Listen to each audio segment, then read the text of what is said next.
The fifth and final defense that I want to show out of the dime 1-4 double mug to get pressure on the quarterback is called nickel overload 3.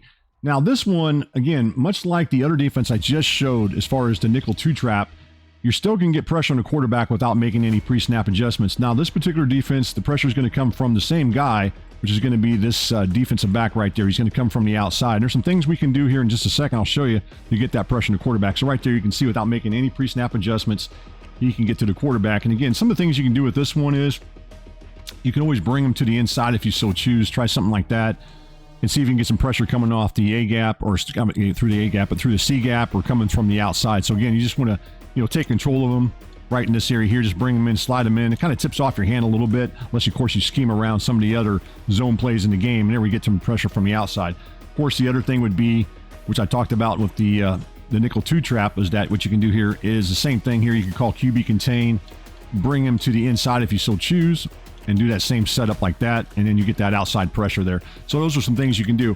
Now, this defense is also very similar as far as bringing that inside pressure that I showed earlier, coming from this defender right here. We'll go ahead and take a look at it. The dime 1-4 double mug nickel overload 3 can also bring that same type of pressure, as I've already mentioned, as a nickel 2 trap as far as from this guy right here. And this setup's pretty easy because you don't have to take control of this guy to hot route him into a curl flat. In this case, he's in a seam flat.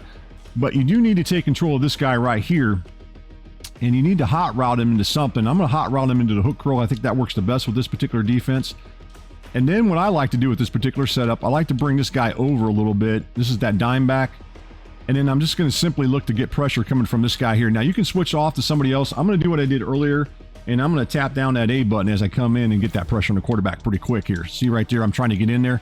Hopefully I'll get in there. And that's the way you can set that one up and get that same type of pressure. Now, if you don't want to, you don't have to take control of them. Let me reset this one more time here as we look at it. So we'll switch over to this guy right here and put him into that hook curl.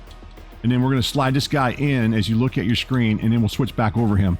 And again, you're going to do that same thing. You're going to try to use that A gap or shoot through that A gap by pressing down on that A button as fast as you can. Now, as I said before, you don't have to take control of them to get that same type of pressure, but you do have to do these kind of things I'm doing right here. And like I said, this doesn't work every single time. You can find this defense from these playbooks. Don't forget to like, subscribe, and get notified for the latest Madden Guides video breakdowns for Madden NFL 26.